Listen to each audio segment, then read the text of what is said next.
G'day, welcome to another episode of the Pier Review. Today's episode, we're going to be looking at food labelling. Now, you might say, that's a pretty strange theme for this series to be discussing, and haven't actual qualified people done that before on YouTube? Well, yeah, they have. Many medical doctors have millions of views, and you forget the theme of this series. This is the Pier Review, where any mug standing on a pier can pretend to know about science and actually review it. So we're going to be reviewing a number of themes of misleading or inaccurate or just plain deceptive food labelling as we walk along a number of piers and check out the beautiful scenery here as well. So first, we need to go to the supermarket. Let's go.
So it was this mini panna di casa that I bought from Coles, which brought this issue of labelling to my attention.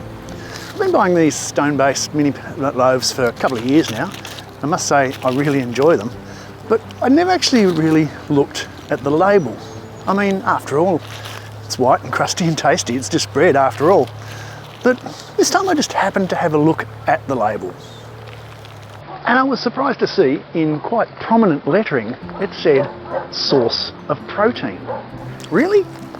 I mean, if bread doesn't encapsulate the entire concept of carbohydrate, I don't know what does. So I thought about it a little further and looked at the nutrition information.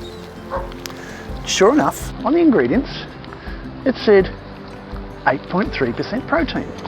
So 91.7% not protein. I mean, you might as well say a piece of steak is a good source of carbohydrates. And then I was thinking, why are they saying that? Source of protein. It's not incorrect, but it is misleading. And I was wondering if it was deliberately misleading. I mean, are they just misleading the ignorant who've been told to eat a high protein diet and so therefore they normally cut out bread from their diet and cost the supermarket sales? But if they are led to believe that it's a source of protein, they might as well keep eating bread.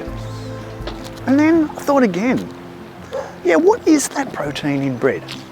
Well, the protein in bread is gluten. So they could have just been a little bit more honest and said source of gluten or gluten full. Only 8.3% though. So that's our first theme of this peer review, misleading the ignorant. Now, sticking to the theme of gluten, I was also struck by this popcorn, the label of which firstly says suitable for vegetarians. I mean, duh, it's corn. I'd have to be a pretty dumb vegetarian who didn't know that corn was not an animal. And then secondly, it says it's gluten-free. Oh yeah, duh, it's corn. Corn doesn't contain gluten, and your average sufferer of celiac disease would know that. But it might be misleading to those thousands of people who've recently decided that they're gluten intolerant. But it gets worse, because here is this lovely packet of microwavable pork crackling. I kid you not, the first thing it says on the back is microwavable pork crackle, gluten-free. It's pig skin. Skin from an animal.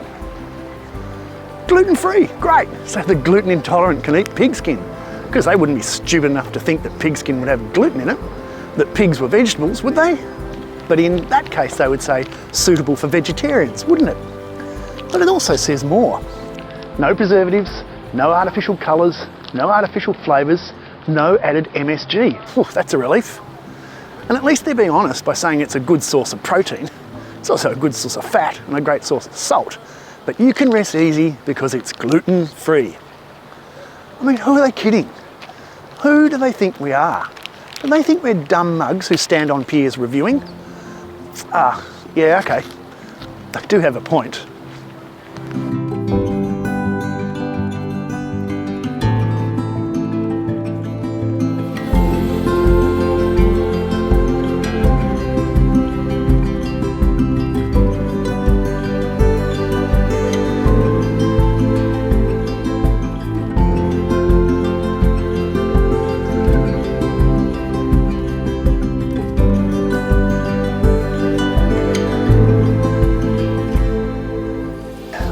Now, Food Standards Australia include labelling in the Food Standards Code and also advise that fair trading and food laws prohibit false, misleading or deceptive representations.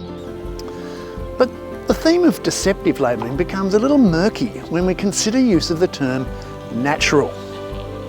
Wikipedia says there are numerous definitions. Now, whilst almost all foods are derived from natural products of plants and animals, natural is assumed to mean foods that are not processed or don't contain any food additives. But let's have a look at that a little bit closer. Now, this peanut butter claims that it's 100% natural. Okay, yeah, it's made from peanuts, which are plants, but nobody can deny that it hasn't been processed. The peanuts have been roasted, ground up, and salt has been added. And we can be reassured that it's dairy-free, I mean, it's not real butter, gluten-free, there we go again, and cholesterol-free. Cholesterol-free? Cholesterol is produced in the liver. Some foods are high in cholesterol, such as eggs, but eating cholesterol doesn't lead to increased cholesterol levels in us.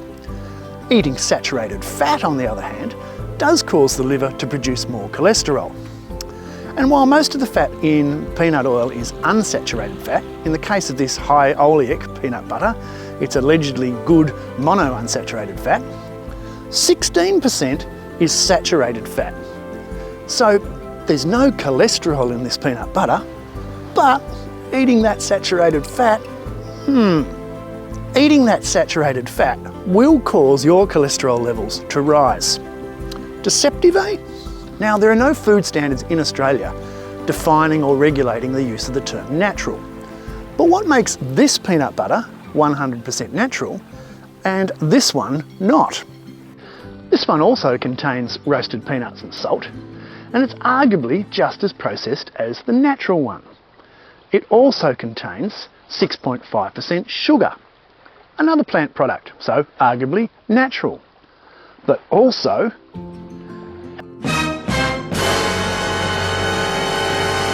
an additive.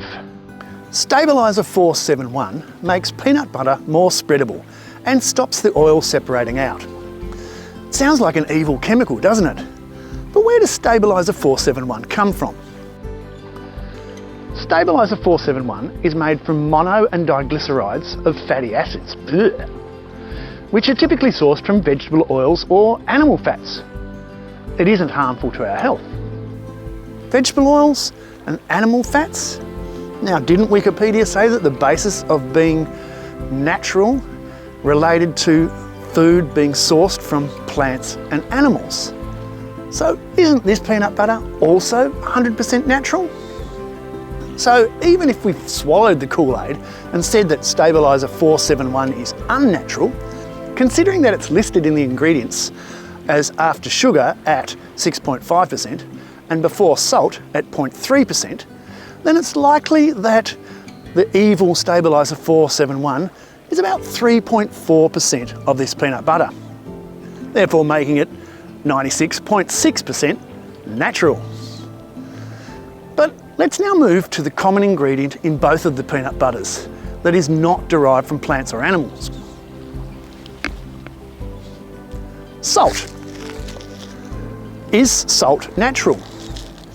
Well, it's a chemical. Each molecule of salt contains one atom of sodium, which is a metal that spontaneously combusts upon exposure to water, such as the saliva in your mouth. And one atom of chlorine, used in the First World War as a poisonous gas by both sides to kill or maim thousands of soldiers. And you can make salt by mixing 1 part of sodium hydroxide, caustic drain cleaner, and 1 part of hydrochloric acid. Doesn't sound very natural to me, does it? Yet this salt claims to be pure and natural sea salt, harvested from the sea in Cornwall, metres from the shoreline of Grade A ocean waters. Harvested? No, it's actually evaporated from the sea, along with all the other solid stuff in the sea. And what else could be in those Grade A Cornish waters? 16,538 cases of sewage being dumped in those waters this year alone. It's a wonder this salt isn't brown. So they must be doing a fair bit of post-evaporation processing to get it white. And having driven every day past the Bowen Salt Works in North Queensland, I can tell you that sea salt isn't white when it's first harvested. So if natural means coming from plants or animal products, or with no processing, how natural is this salt? But that's not the actual point. The point is that everything on the planet comes from this planet. It's all natural. Even the most refined toxic substances come from chemicals, atoms and molecules that originated on this planet. Salt that comes from the reaction of caustic soda and hydrochloric acid is sodium chloride, as is the salt in this container, with the sewage extracted, that is, or in other words, the shit taken out of it, which is what this video is all about.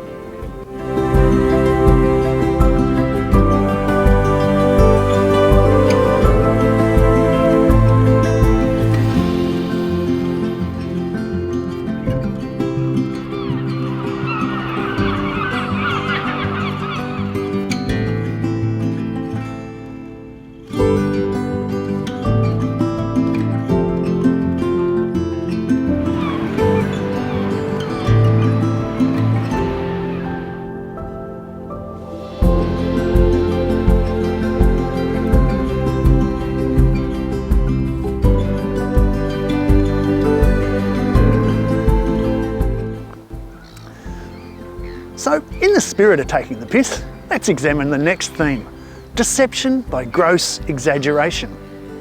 Remember the bread that was a source of protein, despite containing only 8.3% protein? Well, this next product makes that one look actually credible. Pier is a family company from Harndorf in South Australia.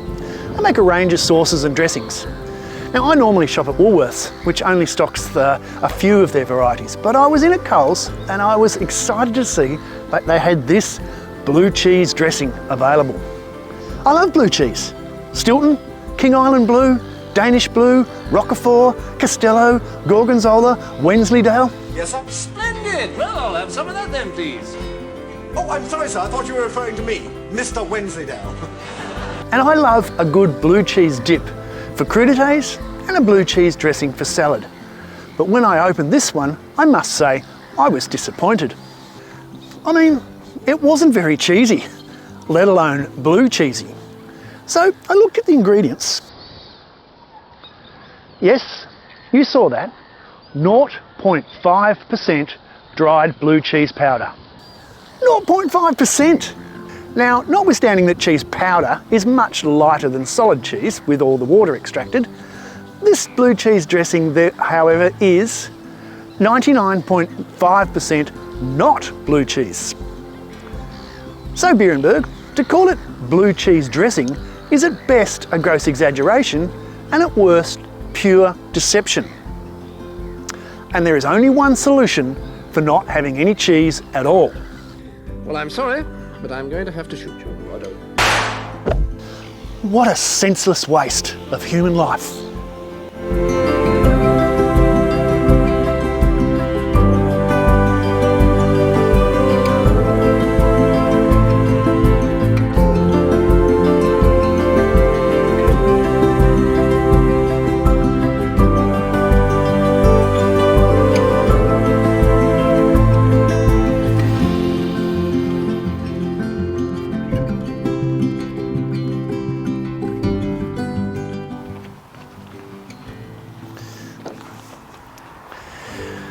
Now, this next food labelling issue is the most contentious issue we're going to be examining in this peer review. Not because it's misleading or deceptive or false, but well, just because. This is Vegemite, a pillar of Australian food culture. Arguably a pillar of Australian culture full stop. We love our Vegemite, we all adore our Vegemite. It puts a rose in every cheek. And if you don't eat Vegemite, you're seen as, well, weird, un-Australian. So in modern multicultural Australian society, Vegemite wants to be as inclusive as possible, bringing people from all backgrounds to enjoy our delightful product. So Vegemite has done this. It, in the interest of getting everyone in Australia to eat it, and I guess that means buy it, it's been certified by a number of bodies to ensure that people with certain dietary restrictions know what they're eating. It's been certified as vegan, so even those following a strict vegan diet know that it contains no animal products. It's been certified as kosher, so that people following a strict Jewish diet can eat it. And it's been certified as halal, so that Muslims following their strict diet can eat it. So what is halal? Halal is simply an Arabic word that means permissible. In Islamic law, every food is essentially halal, unless it is particularly specified in the Quran that it's not. So, specifically to be certified as halal, foods must be made or processed using machinery that's been cleaned according to Islamic law, and to be declared free of any food not permitted like pork or alcohol. And here is the rub. Vegemite is a yeast extract made from the yeast residue from beer production. Beer contains alcohol and so is prohibited in an Islamic diet. Of course, by the time the yeast gets made into Vegemite, there's no alcohol left in it. But I guess that the makers of Vegemite wanted to make sure that the small Islamic market in Australia knew that it contained no alcohol. So they got it certified as halal. But that decision didn't put a rose in everyone's cheeks. And articulate new face of anti-Islam in Australia. The overall and dominant position that I hold regarding halal certification is that I do not want religious practices imposed upon me. So, Kirrilly, what can you buy in this supermarket? Well, For Kirrilly Smith, a trip through the supermarket is like walking through a religious minefield. She refuses to buy products that have halal certification, believing each purchase is one more step towards Australia's Islamisation. Vegemite, of course, is halal certified. That certification that rules it out for your kids. Absolutely. No Vegemite for your No kids. Vegemite. So what's my take on this? Did Vegemite, the icon of Australia, contribute to the Islamification of Australia by becoming halal? Or did it just want to be more inclusive and put that rose in every cheek? I'm thinking the latter. It puts a rose in every cheek. But it's sad that the decision brought out the bigotry of some Australians. Me, I'm furious that they tried to bring the bloody vegans on side.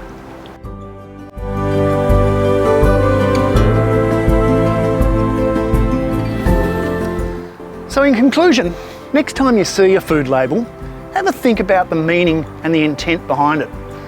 You might think it's just there to inform you, but be aware, it could be that they're trying to mislead you, to exploit your ignorance, to deceive you, maybe even to outright lie to you.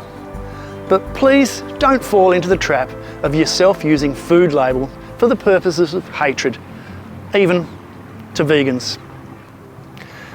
If you enjoyed this video, please click like, please subscribe. And we'll see you in another review when we stand on a pier and review something just for the hell of it. Thanks for watching. Cheers.